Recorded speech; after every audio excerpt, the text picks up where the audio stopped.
Boa noite a todos. Bom, meus irmãos, hoje nós vamos falar do capítulo 28, Coletânea de Preces Espírita. Mas antes da gente falar, nós vamos falar no item 3. Vamos fazer uma prece, Vamos elevar o nosso pensamento a Deus, serenar nossos corações, tirar a tensão do dia e que possamos compenetrar nesse momento que os amigos espirituais nos auxiliam e que possamos, através da nossa concentração, nosso pensamento e a nossa vontade, podemos levar daqui aquilo que viemos buscar.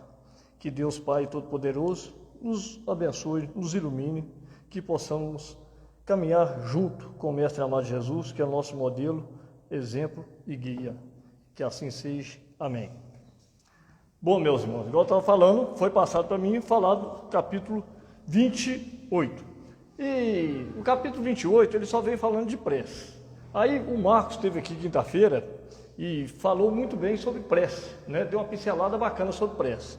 Aí no item 1, vem falando dos preâmbulos, Então vem falar um pouquinho sobre prece. Vem falar que prece não se tem em forma, não precisa ser ajoelhado, não precisa ser em pé, não precisa abrir a mão. Prece se faz virado para dentro de nós mesmos. É sentimento. Mas aí vem alguém e me pergunta e fala assim, mas é engraçado, então por que no Evangelho segundo o Espiritismo tem coletânea de prece nos ensinando a fazer prece? Não, aqui não é ensinando a fazer prece, não. Nós vamos lembrar do Enem, aqui a turma do Enem aí é o seguinte, na redação, o que é passado? É te passado o tema e aí, através do tema você vai desenvolver. Então, aqui no Evangelho foi mais ou menos igual ao Enem, é dado o tema, é mais ou menos, se você tem intenção de oferecer prece para alguém, você vai seguir por esses caminhos. Mas não é para se decorar essas preces não, tá? Isso aqui é só para você ter um caminho a seguir, mas tem que ser sentimento, dentro do coração. E quando eu estava estudando, aí eu fui no YouTube, aí eu estava vendo uma mulher, eu sou muito mal para nome, mas ela contou uma historinha, é o seguinte, que um senhor, ele é uma pessoa muito humilde, simples, e todo dia, ao meio-dia, ele entrava dentro de uma igreja, ficava lá a cerca de 1 ou 2 minutos e saía. Isso assim foi se fazendo por muito tempo. Aí, atinou a curiosidade do pessoal. Falou, engraçado, esse cara entra aí, um senhor de meia idade, assim, meia idade fala uns 57, até uns 62 por aí. Ele entra aqui, não fica 2 minutos, depois vai embora. Aí, beleza. Foi lá observar, falou, não, roubando ele não está. Já tem 3 meses que ele está fazendo isso, roubando ele está. E assim foi, 4 meses, 6 meses, até que acostumaram deixar ele para lá.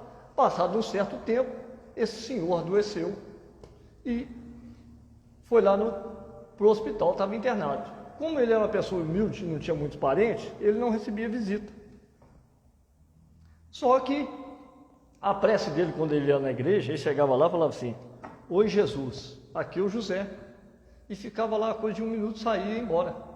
Isso aí foi durante meses, ele fazia isso. Então ele internou. E a enfermeira reparou que no quarto onde o José foi internado, o ambiente ali era diferente. O pessoal estava aceitando a doença, com mais naturalidade, sem revolta. Então ficou um ambiente sadio.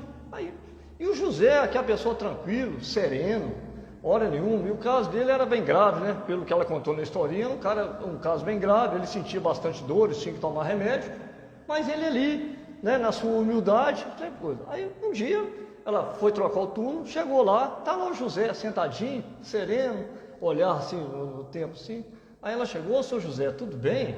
Ele falou, tudo ótimo, tudo muito bem. Falou, seu José, eu tenho reparado que o senhor é muito sereno, o senhor não reclama da injeção, a gente vem aplicar os remédios, o senhor está sempre disposto. De onde o senhor tira essa animação? Aí falou, não, todo dia, depois da visita, eu fico mais tranquilo, eu me sinto bem. Ela falou, depois da visita? Todo dia, Aí saiu interessante, foi lá conversar com outra colega lá, olhar lá, não, esses 2 meses que ele está internado aí, até agora ninguém visitou ele, não, Aí ela falou, é engraçado, amanhã no turno eu pergunto ao senhor José. Aí trocou o turno, no outro dia ela foi lá, senhor José, tudo bem? Ele lá, aquele semblante sereno, com aquela animação, tudo bem. E o senhor recebeu a visita hoje? Ele falou, eu recebi, todo dia ele vem aqui. Falou, e quem é essa visita? Falou, ele é Jesus. Mas Jesus vem aqui? Vem. Ué, e o que ele faz aqui? Não, ele senta aí na cadeira, fica um minuto e fala, oi José, eu estou aqui. E vai embora. Então, vamos na minha época, moral da história.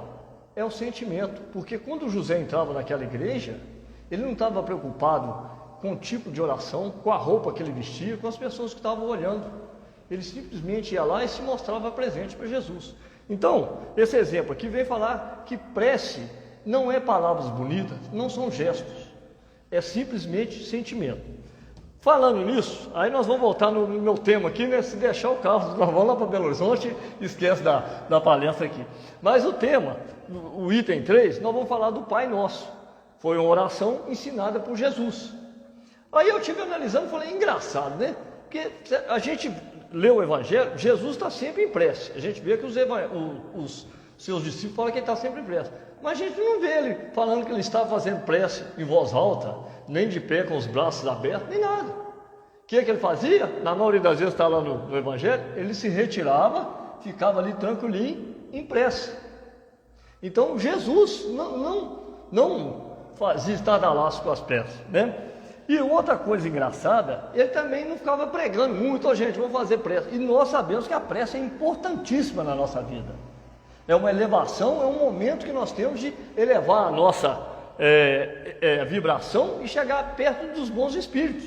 Mas por que Jesus não falava? Eu fiquei curioso, falei, engraçado, se a prece é tão interessante, tão importante, Jesus tinha que falar assim. Por quê? Porque a prece era usada como comércio naquela época. Os doutores da lei se vendiam como bons fazendo preces bonitas, que alguém fosse... Fala em prece bonita, a oração de São Francisco que cantou lindamente. Olha que prece bonita. Mas ele não fez com intenção de fazer essa prece, porque saiu de dentro do coração de Francisco de Assis. É isso que é uma prece. Então, Jesus não fazia isso porque os doutores da lei gostavam de fazer preces bonitas, se vestiam todos de branco, né? E tinha que ser impecável. E naquela época não tinha Omo, né? Fazendo propaganda do Omo, né? O sabão em pó, não tinha o branco total, não, né? Então, mas eles faziam questão, as vestes deles eram impecáveis, paravam na praça fazendo preces lindas, que podia ser tida como poemas, mas somente da boca para fora. Então, por causa disso, que o Jesus chamava eles muito de hipócritas, Jesus não ficava fazendo isso. Por quê? Eles iam usar disso para continuar vendendo suas preces. Mas, aí eu vou pegar aqui, nós estamos no item 2, está assim, oração dominical. Aí eu fui olhar, porque nós não vamos falar não, vamos falar do Pai Nosso. Mas eu fui olhar, o que é oração dominical? Que eu achei que era de domingo, mas não tem nada a ver com domingo não. Que interessante, né? Na hora que eu vi lá a oração dominical, eu falei, olha, oração do domingo? Engraçado, então não vou rezar só no domingo, estou de folga, né? Mas não, gente. Aí eu fui lá no Pai dos Burros, no dicionário, né? Está lá assim, ó, oração dominical. Tem origem no latim, dominicalis, que significa relativo ao Senhor, ou do Senhor. Ela deriva de dominus, Senhor. Então é uma oração para Deus, que é o Senhor, tá? Não tem nada a ver com domingo. Super interessante, que eu achei que era de domingo, não é, tá? Então, é a oração do Senhor. Então, eu fui lá na Bíblia, que é muito interessante, né? Primeiro, deixa eu separar aqui para mim não... Coisa que eu vou seguir aqui. Eu fui lá na Bíblia para olhar onde Jesus ensina os seus apóstolos a orar, né? Aí está assim, isso está em Lucas, capítulo 11, de 1, aí eu cortei aqui, eu não sei se é de 1 a 3 ou de 1 a 5, tá? Mas fica mais ou menos de 1 a 3, é bom que vocês vão lá na Bíblia e conferir, se eu falei mentira ou verdade. Vamos lá, gente, anota aí, Lucas, de 1 a 3 ou de 1 a 4. Aconteceu que estando ele, antes disso aí, eu gosto muito de ler, isso aí era no Sermão da Montanha, tá? Aí Jesus estava fazendo a sua pregação, aí ele falou da esmola, depois da esmola ele fala da prece. Aí nós vamos entrar nesse ponto, tá? Então foi no Sermão da Montanha, Jesus explanando sobre a esmola, depois ele começa a falar sobre prece. Aí, nesse inteirinho, que vai acontecer, que ele vai nos ensinar o Pai Nosso. Então está aqui, ó. Aconteceu que estando ele a orar, num certo lugar. Então, tá vendo? Ele fez o sermão da montanha, e estava lá orando em certo lugar. Quando acabou, lhe disse um dos seus discípulos: Senhor, ensina-nos a orar como também João ensinou aos seus discípulos. Aí eu vou passar lá em Mateus, onde está o Pai Nosso, que aí Jesus vai ensinar. Mas aí eu vou pegar em Mateus, que eu preferi Mateus. Lá em Mateus, no capítulo 6, versículo de 9 a 13. Tá certinho, pode conferir ali na Bíblia, hein? Jesus, portanto, vós orareis assim: Pai nosso que estais no céu, santificado seja o teu nome. Venha o teu reino, seja feita a tua vontade, tanto na terra como no céu. O pão nosso de cada dia dá-nos hoje. Perdoa-nos as nossas dívidas, assim como nós perdoamos aos nossos devedores. E não nos induzas à tentação, mas livra-nos do mal, porque teu o reino, o poder e a glória para sempre. Então, isso aqui está na Bíblia. Agora eu vou passar para o Evangelho segundo o Espiritismo, para a gente continuar de acordo com o que está aqui no Evangelho, a prece. Então ela começa assim, ó: Pai nosso que estás no céu, santificado seja o teu nome. Aí Kardec vai dar uma explanada aqui, mas como Kardec for muito lá atrás, vamos passar para o Carlos Afonso aqui, que eu li aqui, nós vamos fazer um resumo, né? Quando Jesus fala assim, Pai nosso, por que ele fala Pai nosso? Que é Pai de todos nós, né? Olha para você ver. Quando Jesus fala Pai nosso, ele está querendo mostrar para nós que um dia nós vamos chegar nós vamos ser idênticos ao que Jesus é para com Deus. Jesus falou, eu e o Pai somos um só. Nós ainda vamos chegar a esse ponto. Demora, mas vamos. Então, quando Jesus fala Pai nosso, ele está falando, nos comparando a ele. Nós vamos chegar a esse ponto, né? E ele fala assim, que estais nos céus. Não é céu, não. Pai nosso que está nos céus. Engraçado, se a gente olhar para cima é um céu só. Aí eu pergunto, gente, existe céu? Existe inferno? Aí nós sabemos que é um estado de espírito.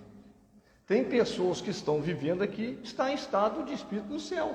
Está em paz, está tranquilo. É um estado de consciência, esse céu. Então, são vários céus. É isso? De acordo com o estado de consciência de cada um. Então, o Pai nosso, o Deus nosso, está em todos os céus. Seja aquele que está vibrando o pior possível, Deus está com ele. Ele não consegue perceber, devido à sua baixa vibração. Mas Deus está com ele no seu céu. Quando ele conseguir chegar nesse estado de espírito, ele vai enxergar Deus perto dele e vai se sentir melhor, né? E santificado seja o vosso nome. Como que nós vamos santificar o nome de Deus? Para mim santificar o nome de Deus, se eu seguir as obras de Deus, respeitar a natureza, eu estou santificando o nome de Deus, porque a natureza é perfeita, todas as suas leis são perfeitas.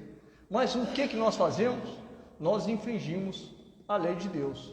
E quando nós infringimos essa lei, nós causamos sofrimento para nós e para com aqueles que estão próximos de nós.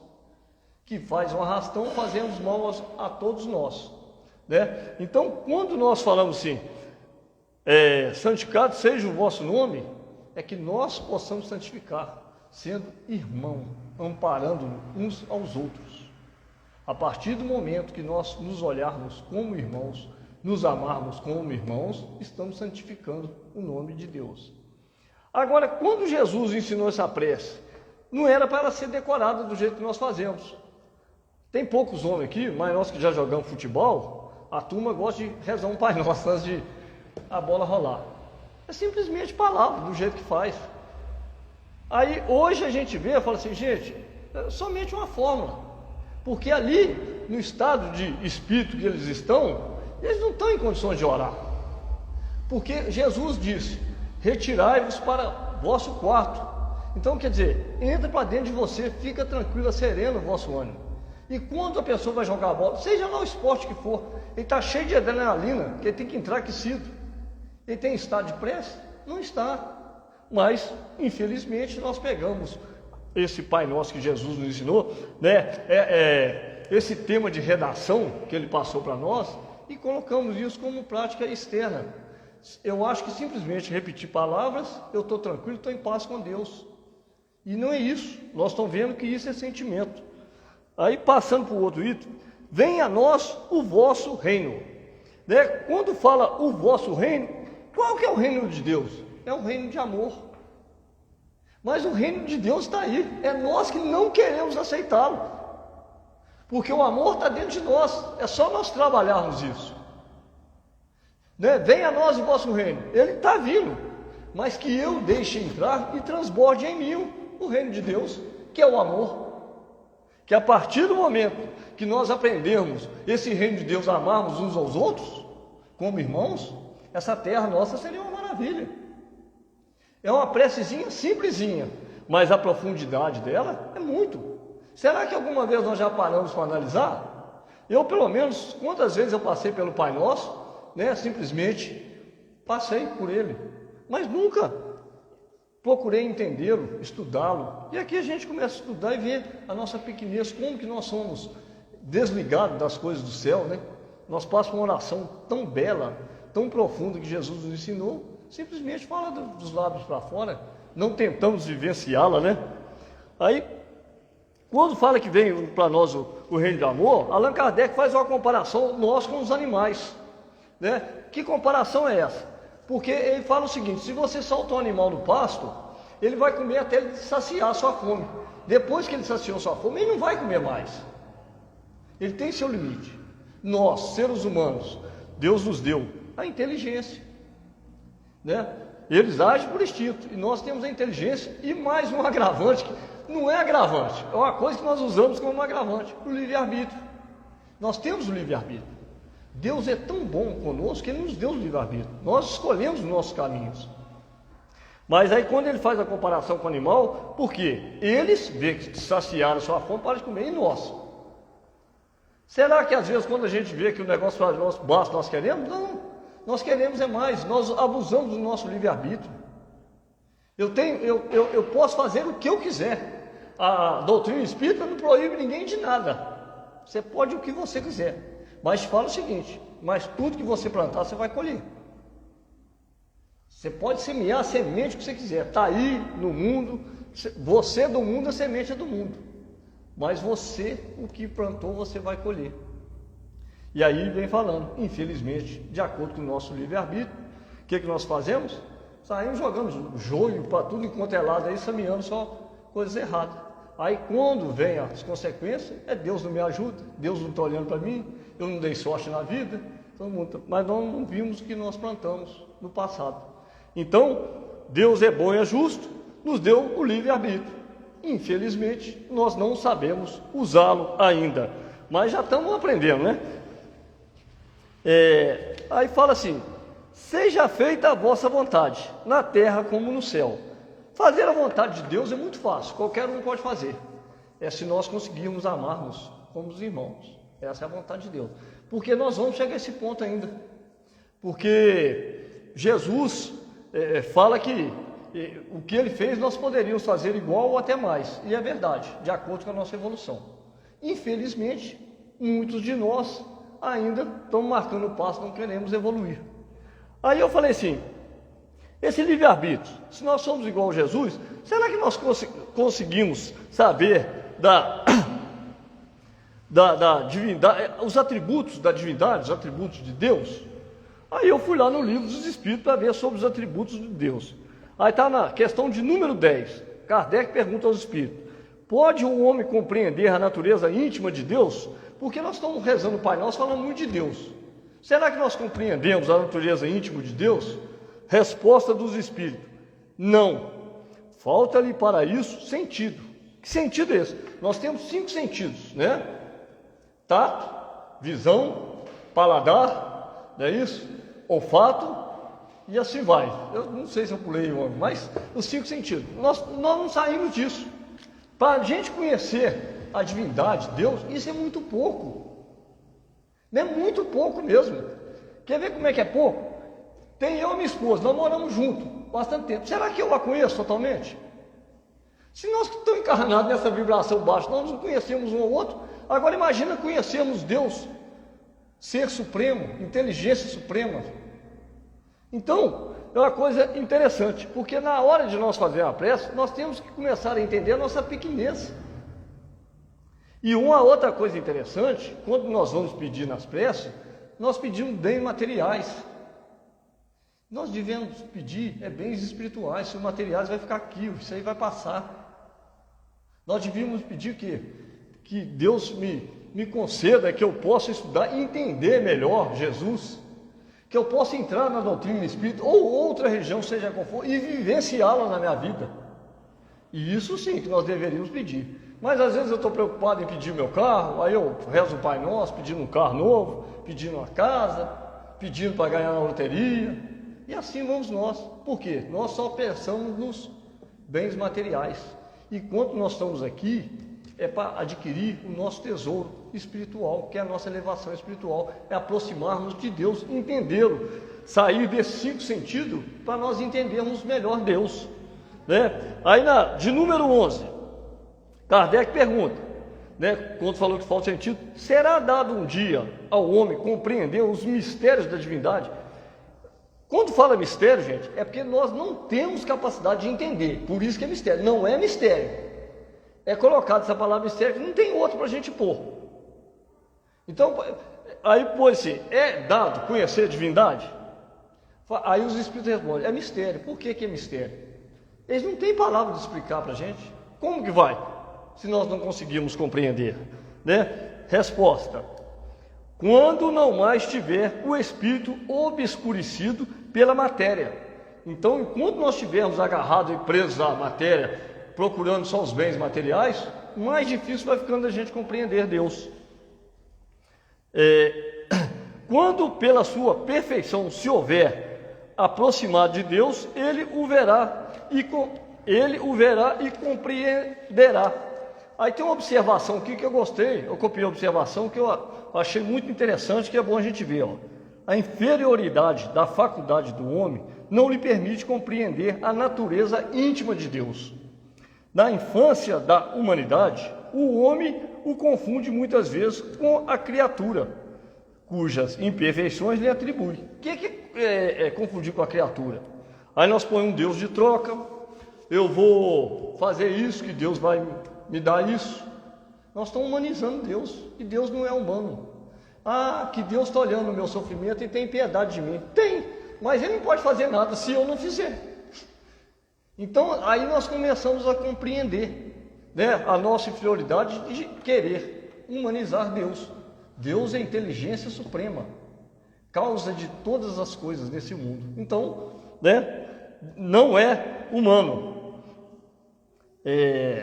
Mas, à medida que nele se desenvolve o senso moral, seu pensamento penetra melhor no âmago das coisas. Então, faz ideia mais justa da divindade, e ainda que sempre incompleta, mas conforme a sã razão. Então, de acordo que nós formos evoluindo, a visão que Jesus tinha de Deus, o conhecimento de Deus, nós não chegamos nem perto. Por quê? Ele era um espírito muito evoluído.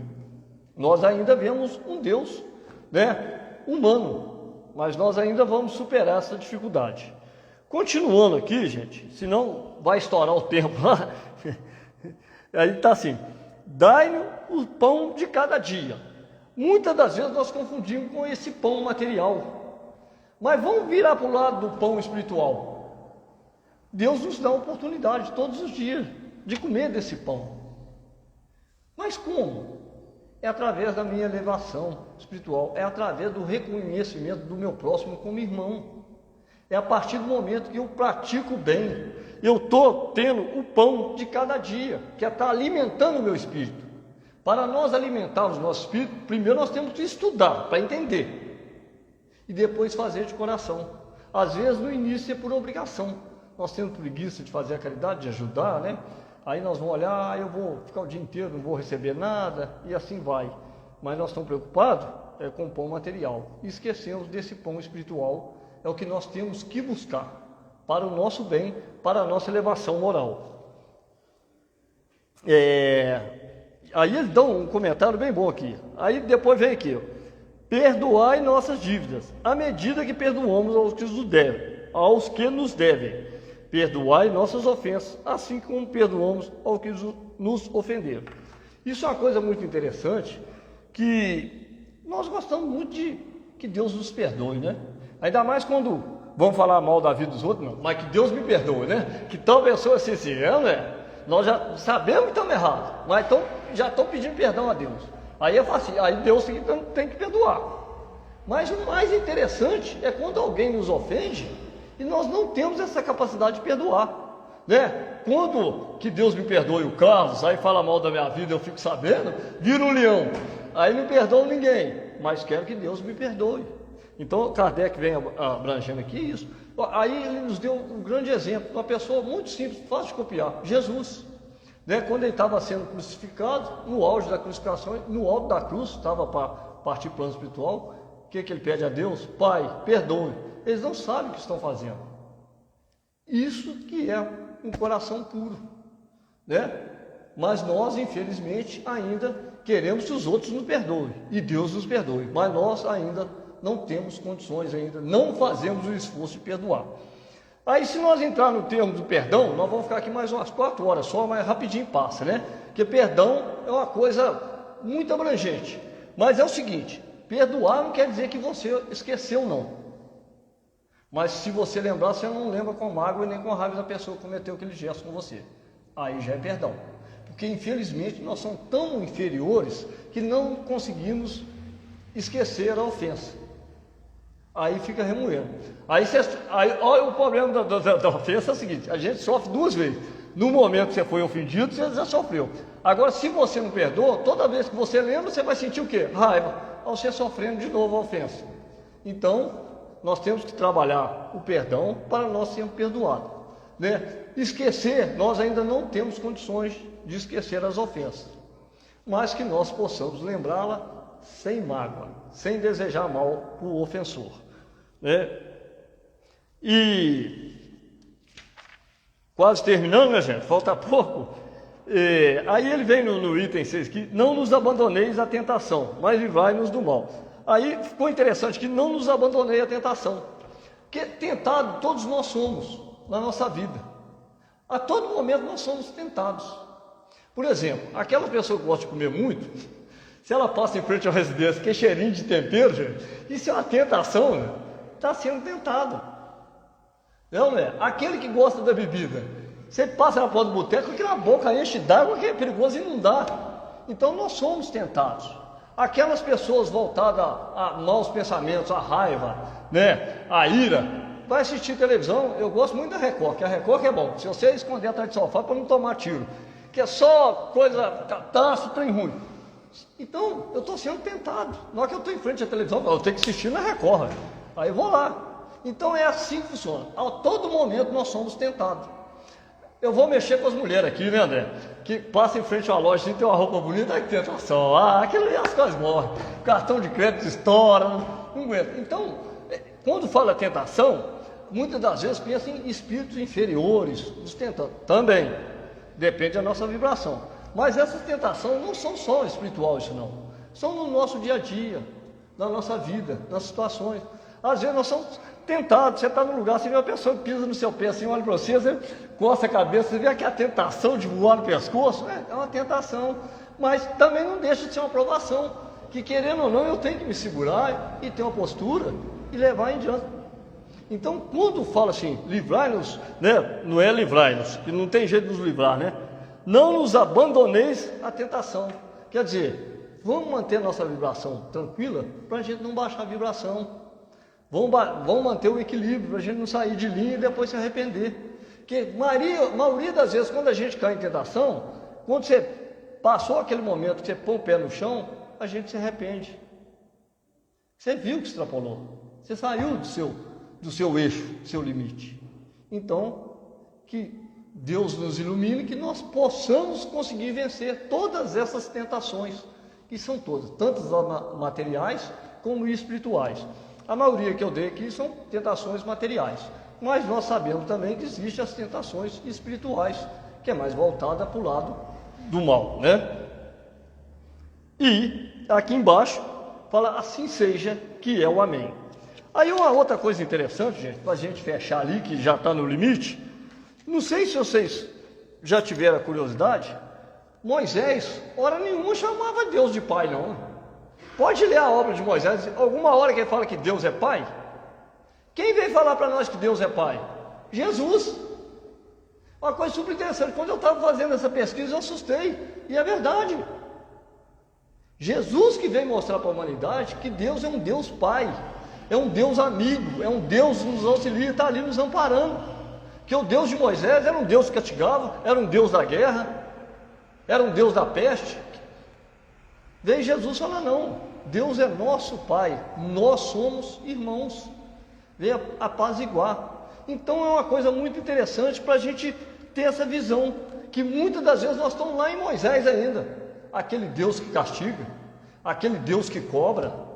Deus não cobra não, gente, quem cobra é a nossa consciência, somos nós mesmos que cobramos de nós, através da evolução. Quando você evoluir, chegar lá, ver que é errou, você fala, nossa, pisei feio na bola, eu tenho que consertar o que eu fiz. Não é Deus não, tá? Então Jesus vem mostrar que Deus é um Deus pai, é um Deus amigo. Por quê? Nós que somos imperfeitos do jeito que nós somos, né? Nós que somos pais. Jesus falou, se o seu filho pede pão, você vai dar uma pedra? Nós imperfeitos do jeito que nós somos. Agora Deus, que é a perfeição, vai dar coisa ruim para nós? É porque falta muitas vezes a gente analisar e compreender Deus, que está aqui, ó, que os Espíritos falou. Nós ainda não, porque nós humanizamos Deus. Deus não é esse sentimento nosso, é muito mais sublime. Deus é perfeição, é amor. A partir do momento que nós tentarmos viver esse amor de Deus, nós vamos compreendê-lo melhor. Eu vou encerrar por aqui, né, André? Que eu falei um tiquinho, agradecendo a presença de todos e os amigos internautas também.